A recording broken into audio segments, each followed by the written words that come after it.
നമസ്കാരം.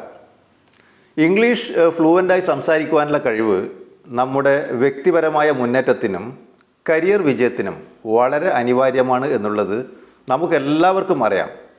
എന്നാൽ ഒരുപാട് ക്ലാസ്സുകളിൽ അറ്റൻഡ് ചെയ്തിട്ടും ഒരുപാട് പണം അവിടെ ഇവിടെയൊക്കെ കൊണ്ടുപോയി ചിലവാക്കിയിട്ടും ഇംഗ്ലീഷിൽ സംസാരിക്കുവാൻ സാധിക്കുന്നില്ല എന്ന് പരാതി പറയുന്ന എത്രയോ പേർ നമുക്ക് ചുറ്റുമുണ്ട്.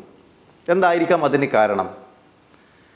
പരസ്യങ്ങളിൽ എന്തൊക്കെ പറഞ്ഞാലും എന്തെല്ലാം അവകാശവാദങ്ങൾ ഉന്നയിച്ചാലും ആത്യന്തികമായി ഇപ്പോഴും ഈ സ്പോക്കൺ ഇംഗ്ലീഷ് എന്ന പേരിൽ ഇംഗ്ലീഷ് പഠിപ്പിക്കപ്പെടുന്നത് പഴയ ഗ്രാമർ നിയമങ്ങളുടെയും കുറേ ഫോർമുലകളൊക്കെ ഉപയോഗിച്ചുകൊണ്ടാണ്. അതായത് ഈ വെള്ളത്തിൽ ഇറക്കാതെ നീന്തൽ പഠിപ്പിക്കാൻ പരിശീലിപ്പിക്കുന്നത് പോലെ, ശ്രമിക്കുന്നത് പോലെ. ഈ വിധത്തിൽ ഇംഗ്ലീഷ് പഠിച്ചാൽ അതിൻ്റെ അനന്തരഫലം എന്താണെന്ന് അറിയുമോ?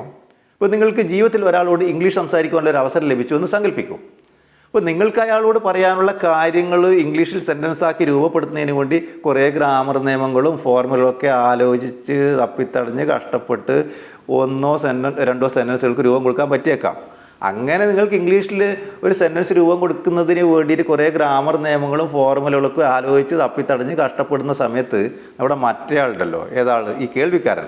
അയാൾ അങ്ങോട്ട് സ്ഥലപ്പെടും. അയാൾ പറയും, എനിക്കൊരല്പം തിരക്കുണ്ട്, നീ ആടുന്ന സെൻറ്റൻസൊക്കെ ആലോചിക്ക്, എന്നിട്ട് കിട്ടിക്കഴിഞ്ഞാൽ ഇങ്ങോട്ട് വിളിച്ചു പറയാമെന്ന് പറയും. ഇങ്ങനെയാണോ ഇംഗ്ലീഷ് ഫ്ലുവൻ്റായി സംസാരിക്കുക എന്ന് പറഞ്ഞാൽ? ഒരിക്കലുമല്ല. പിന്നെ എങ്ങനെയാണ്? ഇത് കുറേ നേരം തുടർച്ചയായി ഇടമുറിയാതെ സെൻറ്റൻസുകൾ ഒന്നിന് പുറകെ മറ്റൊന്നായി ധാരധാരയായി വെള്ളം ഒഴുകി വരുന്നത് പോലെ ഇങ്ങോട്ട് ഒഴുകി വരണം.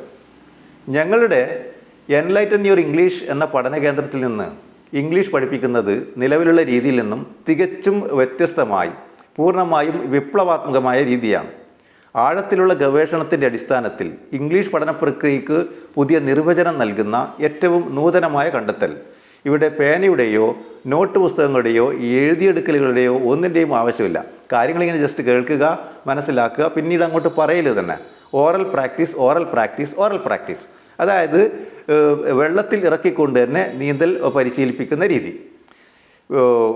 അങ്ങനെ ഇംഗ്ലീഷ് പറഞ്ഞ് പറഞ്ഞ് പറഞ്ഞ് നിങ്ങളുടെ നാവിനും ബ്രെയിനിനും സബ് കോൺഷ്യസ് മൈൻഡിനും ഇംഗ്ലീഷ് ഭാഷയുടെ ഒരു പുതിയ ന്യൂറൽ പാത്വേ ക്രിയേറ്റ് ചെയ്യപ്പെടുന്നു. അങ്ങനെ ഒരു പുതിയ ന്യൂറൽ പാത്വേ ക്രിയേറ്റ് ചെയ്യപ്പെട്ട് കഴിഞ്ഞാൽ പിന്നീട് നിങ്ങൾക്ക് ഓട്ടോമാറ്റിക്കായി ഇംഗ്ലീഷ് ഫ്ലുവൻ്റായി സംസാരിക്കുവാൻ സാധിക്കുന്നതാണ്. കാരണം ഈ ഇംഗ്ലീഷ് ഫ്ലുവൻ്റായി സംസാരിക്കുക എന്നുള്ളത് നിരന്തരം പറഞ്ഞ് പ്രാക്ടീസ് ചെയ്യുന്നതിലൂടെ ആർജിച്ചെടുക്കേണ്ട ഒരു സ്കില്ലാണ്. അല്ലാതെ അത് മാത്തമാറ്റിക്സ് പഠിക്കുന്നത് പോലെ കുറേ ഫോർമുലകൾ ഉപയോഗിച്ചുകൊണ്ടോ അല്ലെങ്കിൽ ഈ ചാരന്മാർ ഉപയോഗിക്കുന്ന രീതിയിലുള്ള കുറേ കോഡ് ഭാഷകൾ ഉപയോഗിച്ചുകൊണ്ടോ പഠിച്ചെടുക്കേണ്ട ഒന്നല്ല. കണ്ണൂർ കാൾടെക്സിന് സമീപത്ത് താഴത്തൊരു റെയിൽവേ കട്ടിങ്ങിനടുത്താണ് ഞങ്ങളുടെ ഈ എൻലൈറ്റൻ യുവർ ഇംഗ്ലീഷ് എന്ന പഠന കേന്ദ്രം സ്ഥിതി ചെയ്യുന്നത്.